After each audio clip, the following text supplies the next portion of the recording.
Boa tarde a todos, todas e todes. Eu me chamo Joyce e inicio minha fala agradecendo o aceite de nosso trabalho para este simpósio, o que muito nos alegra. Boa tarde, eu me chamo Thaís e também agradeço pela acolhida nesse simpósio. É um grande prazer estar com vocês, ainda que virtualmente. Em questão de organização de tempo, passaremos à leitura de nosso trabalho.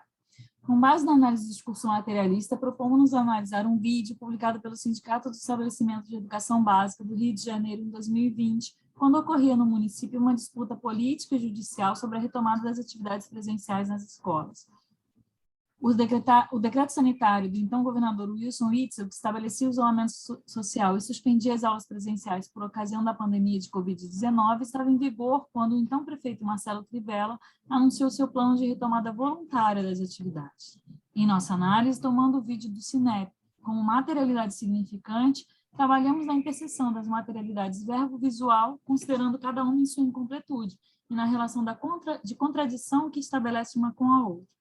Com isso, objetivamos depreender o modo como, nessa imbricação, discurso sobre a ciência, no batimento entre o discurso sobre a escola e sobre os sujeitos que se constituem nesse espaço, ou constituem esse espaço, são formulados e reproduzidos no discurso do sindicato patronal. Antes de iniciarmos a exposição do nosso gesto de análise, vamos assistir ao vídeo, aqui tomado como materialidade. Os meses se passaram. Aprendemos a conviver com o vírus. O Covid nunca irá de todo. O que acaba é o medo. Hoje, sabemos lidar, tratar, nos proteger, respeitando as rotinas, as regras e os protocolos. Estamos prontos. Fizemos o dever de casa. A escola privada está pronta para reiniciar. Vimos que a ciência é a vacina. Estudos só confundiram. Trancar todos em casa não é ciência. Confinar é desconhecer, é ignorar, subtrair vida, é fragilizar, debilitar, mexer com o emocional. As crianças precisam voltar a se relacionar, brincar, refazer laços, amizades, rever seus amigos. Hora de reflorir, recriar no novo tempo. O sol precisa tornar a brilhar. Na materialidade verbal, chama-nos a atenção a formulação que produz um efeito de didatização, remetendo-nos à memória da organização dos conteúdos escolares na sociedade ocidental, a lista de palavras.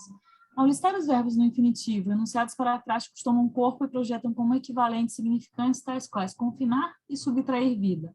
O discurso do sindicato patronal, que se coloca como pedagógico, se impõe autoritariamente pela saturação de enunciados entrecortados que, pelo deslize da denominação veiculada como distanciamento social para confinamento, e pela rede que vai avançando na argumentação e se marca como subtrair vida, estabelece sentidos sobre a ciência instaurados imaginariamente a partir do lugar da escola, que, por sua vez, se institui como lugar de mediação do saber científico. Tal posicionamento se apresenta como uma evidência, um efeito de verdade, como formula Medeiros, promovendo o apagamento do discurso científico e de suas recomendações, segmentando, ressignificando, de modo a deslocar sentidos. Veicula-se um discurso sobre a ciência supostamente aliando-se a ela, pela defesa da vacina, mas a contrariando, ao negar o distanciamento social. Na rede que se contrapõe, o discurso sobre o sujeito-aluno é o da necessidade de que precisa refazer laços. Nesse ponto, mobiliza-se a metáfora da primavera, significada como momento de recomeço e textualizada em palavras como reflorir, sol e brilhar, além de no jogo que se faz nos tons do vídeo, que de cinza passam a verde, azul e amarelo, e posteriormente a uma profusão de cores e corpos que tomam forma e mudam de acordo com a cena. Assim, na mudança entre o confinar e o retornar à escola, os sentidos que se reproduzem mostram a transformação do espaço da casa cinza, fria e triste para o da escola, colorida, iluminada e feliz. Entretanto, o que não se diz nesse vídeo é que o lugar ocupado pelo iniciador não contempla os interesses de toda a comunidade escolar. Dessa maneira, impõe-se em nossa análise refletir acerca da invisibilidade e visibilidade colocada em movimento na contemporaneidade, conforme Romão e Gary, a partir do estabelecimento de formas de poder saber que são exercidas nos e pelos sujeitos, via práticas de formação e transformação que estabelecem modos de ser.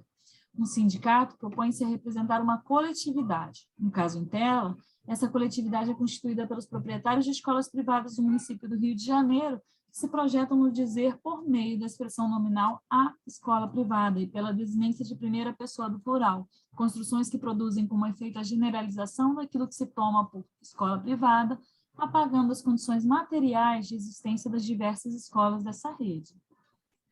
Além disso, a primeira pessoa do plural, dado seu efeito inclusivo, conforme Colassa, em formulações como aprendemos a conviver com o vírus, hoje sabemos lidar, tratar, nos proteger, inscreve imaginariamente no dizer outras posições que não são ocupadas por aqueles que o sindicato representa. Concordando com o Indusky, em nossa análise, tomamos emprestado o pressuposto de que o nós, inscrito pelas desinências verbais, assume o lugar de não pessoa discursiva, dado que designa conjuntos lexicalmente não nomeados. Logo, o que se coloca nesse funcionamento é a indefinição da referência, que se faz quando se emprega um nós, sem que antes esteja explícito quais grupos nele estão incluídos. Por tal indefinição, nos cabe perguntar: quem aprendeu? Quem sabe? A escola privada, segundo o seu sindicato, sem dúvida. E quem mais? O professor? Os demais profissionais de educação? Sobre esses, nada se diz. Mas o corpo de uma professora aparece na imagem no momento em que a narradora diz: estamos prontos, fizemos o dever de casa.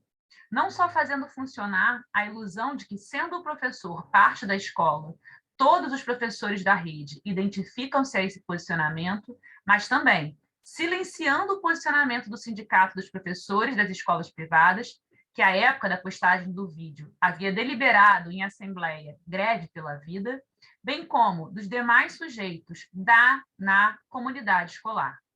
Dito de outro modo, nesse imaginário de concordância entre as partes, o SINEP diz em nome dos empresários de educação como se dissesse em nome de todos.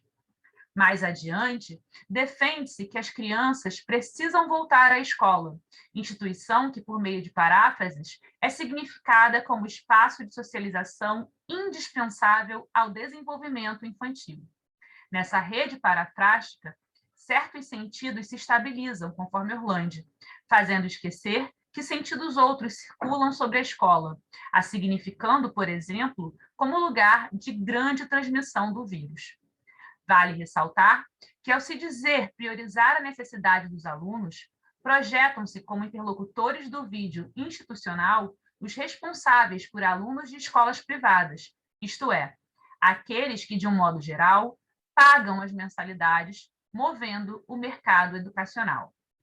Assim, cabe perguntar: que outros sentidos estão em jogo no dizer do sindicato patronal sobre a escola, sobre os sujeitos na escola e sobre a ciência? Para responder a essa questão, nos apoiamos na reflexão de Esteves, que nos recorda que, para manter o sistema financeiro em funcionamento, a classe trabalhadora não poderá se isolar por muito tempo, protegendo-se de uma doença misteriosa e extremamente contagiosa. Por fim, lembremos com Péchet que nada no mundo se desenvolve sem contradição, tomada discursivamente como efeito da luta de classes. No vídeo analisado, como vimos, o dizer do sindicato patronal impõe-se como verdade única e inquestionável, silenciando, para tanto, o dizer da ciência, dos professores e do seu sindicato, bem como dos demais profissionais de educação, embora suponha, de diferentes modos, incluí-los. A contradição de que nos fala Péchet opõe, no dizer do sindicato, interesses sanitários a econômicos, mas essa oposição não se materializa de forma simétrica, já que, ao dizer sobre a ciência, o discurso da ciência é desconstruído e reconstruído a partir do discurso capitalista que sustenta o discurso do sindicato patronal. Daí entendermos com Orlandi que, no que respeita a movimentos sociais, por meio da ilusão de inclusão, consensos são reproduzidos de modo que seu funcionamento se constitui como mais um componente do que no marxismo se chama de processo de alienação. Agradecemos mais uma vez a acolhida e esperamos poder conversar um pouco mais no debate. Muito obrigada.